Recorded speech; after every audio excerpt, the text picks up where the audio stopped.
नमस्कार, मैं हूं आंचल सिंह और आपका स्वागत हमारे चैनल पर। राजस्थान की बड़ी खबर आपको बता दें, इस वक्त की सचिन पायलट के खेमे के विधायक हैं हेमाराम चौधरी, जिन्होंने यह दावा किया है कि अगर अशोक गहलोत अपने बाड़े बंदी से विधायकों को छुटकारा देते हैं तो 10 से 15 विधायक जो अशोक गहलोत के खेमे के हैं वो सचिन पायलट के खेमे में आ सकते हैं। तो अब अशोक गहलोत के लिए मुश्किलें बढ़ गई है। एक तरफ राज्यपाल ने भी कह दिया है कि 21 दिन का नोटिस दिए बगैर सत्र नहीं बुला सकते। नियम और शर्तों के साथ उन्होंने सत्र बुलाने के लिए तो हां कर दिया है, लेकिन उसमें भी अशोक गहलोत फंसते हुए नजर आ रहे हैं। वहीं पर चिदम्बरम ने जिस तरीके की कानून व्यवस्था को लेकर सवाल उठाया, उन्होंने कहा कि राज्यपाल जो बीजेपी ने राज्यपालों की नियुक्ति की है वो किस तरीके से असंवैधानिक काम कर रहे हैं, लेकिन उस पर सुब्रमण्यम स्वामी ने पलटवार करते हुए कहा बात भी कौन कर रहा है कानून तोड़ने की, ये बिल्कुल वैसी बात हो गई जैसे राक्षस शास्त्रों को पढ़ने की बात कर रहा है। और इसी विषय पर चर्चा के लिए हमारे साथ है राजनीतिक विश्लेषक पवन त्यागी। सर, आपका बहुत बहुत स्वागत हमारे चैनल पर। सर, अशोक गहलोत की सांसें बढ़ गई हैं क्योंकि अब इससे पहले देखा गया था कि बसपा के 6 विधायक उनसे टूट गए थे। इससे पहले 19 विधायक जो सचिन पायलट के खेमे के थे ऑलरेडी उनके पास थे। 3 निर्दलीय विधायकों पर भी संशय था और अब 10 से 15 और विधायक जो सचिन पायलट के खेमे में आ सकते हैं। आपको क्या लगता है कि राजस्थान में अब जो इतने दिन का सियासी घमासान चल रहा था, अब क्या जल्द ही निपटारा हो जाएगा और अशोक गहलोत को इस्तीफा देना पड़ेगा? जी बिल्कुल, ये तय है। देखिए, सचिन पायलट ने अलग होने का जो निर्णय किया था और डिप्टी सीएम पोस्ट होते हुए भी उस पोस्ट को त्यागने का, एक प्रदेश का अध्यक्ष होने का पद त्यागने का, ये कोई निर्णय बच्चों का निर्णय नहीं है और सोच समझ के किया गया निर्णय। आप समझिए, किसी पार्टी में प्रदेश का अध्यक्ष होना, लोग सपने देखते हैं तब जाके अध्यक्ष बनते हैं। सीएम या डिप्टी सीएम, इतनी छोटी उम्र में डिप्टी सीएम बनना, जैसे कि कांग्रेसी बोलते रहे कि इतनी छोटी उम्र में उन्हें बहुत कुछ मिला है। एक प्रदेश का डिप्टी सीएम होना भी अपने आप में गर्व की बात है, लेकिन उन्होंने दोनों पोस्ट हंसते हंसते त्यागी है, स्वेच्छा से त्यागी है। और उसके पीछे उन्होंने जो बगावत एक तरह से कांग्रेस से की है, सोची समझी पूरी रणनीति के तहत की है। सचिन पायलट इस बात को अच्छी तरह जानते हैं कि कितने एमएलए उनके पास हैं कि वहां वो अशोक गहलोत को सीएम की कुर्सी से हटा सकने में सक्षम है, तभी उन्होंने ये कदम उठाया है। तो ये डे फर्स्ट से तय है कि अशोक गहलोत का जाना बिल्कुल तय है। सचिन पायलट अगले राजस्थान के मुख्यमंत्री बनने जा रहे हैं, ये पहले दिन से है। अब अशोक गहलोत केवल कोशिश कर रहे हैं अपनी कुर्सी कितने दिन बचा पाएं। वो कभी कोर्ट में जाते हैं, कभी कोर्ट से केस वापस ले लेते हैं, कभी विधानसभा के जो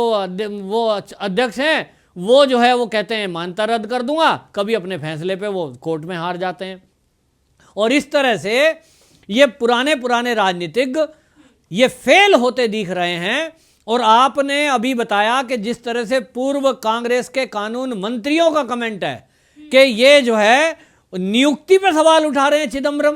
के राज्यपालों की नियुक्ति ये अलोकतांत्रिक है और बीजेपी ने जब से 14 के बाद से जो नियुक्ति की है कानूनों का उल्लंघन किया है और कई राज्यों का उन्होंने हवाला दिया है कि कई राज्यों में इस तरह के 15-16। हाँ, तो आप समझिए जैसा कि उनको जवाब सुब्रमण्यम स्वामी ने दिया है कि कौन ऐसी बात कर रहा है भाई, नियम कायदे कानून की बात तो कभी कांग्रेस करती ही नहीं थी, ये तो जो मर्जी आए। इन्होंने कैसे राज्यपाल बदले, किस तरह से राज्यपालों के सहारे से इन्होंने इनडायरेक्टली सरकारें चलाई हैं, ये हम सब ने देखा है 70 साल में कि किस तरह से कांग्रेस ने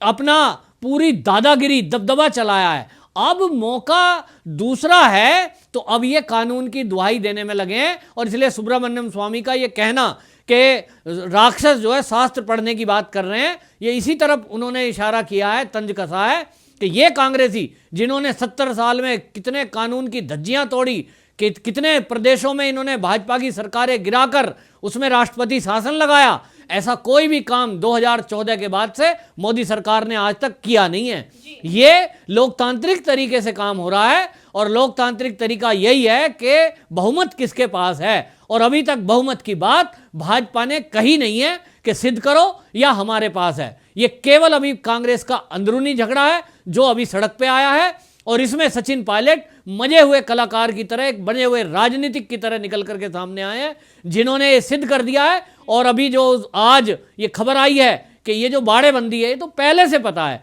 इनको ये पता है, इसीलिए होटल में इतने दिन विधायकों को एक तरह से कैद करके इन्होंने रखा। अगर इनको यह संशय नहीं होता और इनको अपने विधायकों पे भरोसा होता कि साहब पूरा कॉन्फिडेंट है हमारे विधायक कांग्रेस के पक्के सोनिया गांधी के भक्त हैं, वो छोड़ के नहीं जाएंगे,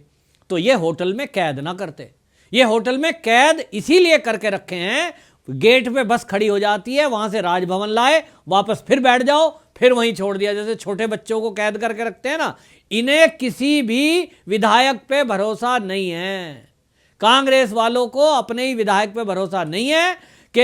ये तुम्हारे साथ हैं। और अशोक गहलोत इस बात को जानते हैं कि ये जो विधायकों की तुम दावत कर रहे हो इतने दिन से होटल में, ये भी तुम्हारे नहीं है, क्योंकि कांग्रेस में जो रह रहे हैं ना वो नमक हलाली नहीं जानते,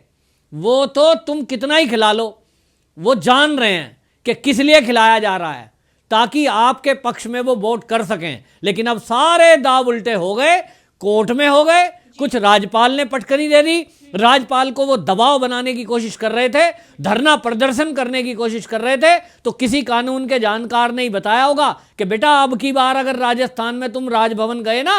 तो राष्ट्रपति शासन लगा दिया जाएगा, ये कह के कि एक सीएम चुना हुआ बंदा और वो अराजकता फैला रहा है, इसलिए यहां राष्ट्रपति शासन लगा देना चाहिए, क्योंकि वो खुद चुने हुए नुमाइंदे, मंत्री, सीएम वही कानून की धज्जियां उड़ा रहे हैं। कौन सा आप बात कर रहे हो चिदम्बरम, ये पी चिदम्बरम बात कर रहे हैं, सलमान खुर्शीद जो पूर्व इनके मंत्री हैं, अश्वनी कुमार कानून मंत्री, आप तीनों कांग्रेसी कानून मंत्रियों से मैं पूछ रहा हूं कि किस कानून के तहत, और कपिल सिब्बल जैसे वकील जो वरिष्ठ वकील हैं सुप्रीम कोर्ट के, जरा बताएं कि ये कौन सा कानून है कि राजभवन के बाहर जाके आप उनके घर में घुस जाओ और फिर वहां नारेबाजी करो। कौन से कानून के तहत गए थे? आप कानून की बात करते हो, कानून तोड़ा आपने अराजकता फैलाने की कोशिश की, राज्यपाल पे प्रेशर बनाने की कोशिश की, उसे जनता से घिराव की धमकी दी। आज जब इनको कानून के किसी जानकार ने बताया कि बेटा ऐसा करोगे तो बुरी तरह मारे जाओगे, जो परसों काम होना है 20-21 दिन बाद वो अभी हो जाएगा राष्ट्रपति शासन का। आनन फानन में इन्होंने क्या किया,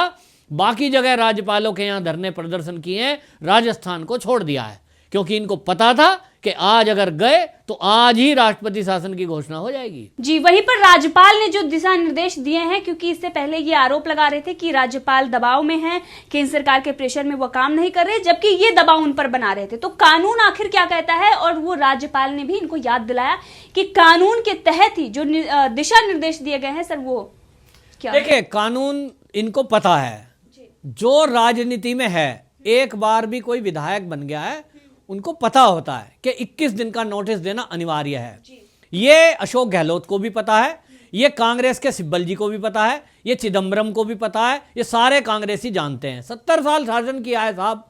तो बहुत सरकारें रही हैं, इन्हें बहुत अनुभव है। लेकिन ये क्या सोच रहे हैं कि दबाव की राजनीति करें किसी तरह, हम कहें हम मोदी जी का घेराव करेंगे, हम कहें कि हम राष्ट्रपति भवन जाएंगे और बीजेपी को बदनाम करेंगे, बीजेपी हमारी सरकार गिरा रही है, लोकतंत्र, ये इन्होंने कुछ शब्द रट रखे हैं और ये इन शब्दों को इस्तेमाल करके और मीडिया के माध्यम से ये मोदी विरोधी मुहिम में ये बदनाम करने की कोशिश कर रहे थे कि शायद इनका पासा कहीं फिट हो जाए,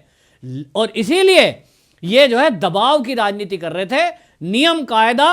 क्या होता है ये राजस्थान के राज्यपाल ने इन्हें बता दिया कि बेटा पहले तो 21 दिन का नोटिस दो, उसमें फिर रीजन लिखो, रीजन भी जायज होगा इस समय, क्योंकि एक तरह से ये जो आपका कोरोना टाइम चल रहा है, इस कोरोना टाइम में विशेष परिस्थितियों में ही सत्र बुलाया जाएगा, तो आप लिखिए। रीजन आपने लिखा नहीं तो इसलिए अभी रीजन लिखिए। फिर उन्होंने कहा कि ये जो विश्वास मत होगा इसकी सभी प्रक्रिया संसदीय कार्य विभाग के प्रमुख सचिव के देखरेख में होगा, पूरी प्रक्रिया की वीडियो रिकॉर्डिंग होगी, कहीं तुम बदतमीजी ना करो, लड़ाई झगड़ा, जो विधायक आपको वोट नहीं देंगे आप तो वहीं जूत पत्रम कर दोगे, क्योंकि ये आपकी हिस्ट्री रही है। दबाव की राजनीति कर रहे हो आज भी, तो कहीं तुम डरा धमका ना दो, किसी को दबाव में ना लो, क्योंकि आज भी आप दबाव की राजनीति कर रहे हो। ये तो अब किसी ने सलाह दी तो एप्लीकेशनें वापस ली हैं, तो इसलिए कहा गया कि वीडियो रिकॉर्डिंग भी होगी, और इसीलिए कहा कि जब वहां आपका विश्वास मत पे आप मत देंगे एमएलए, तो बटन में हाँ या ना, बस इसमें वोटिंग होगी जी।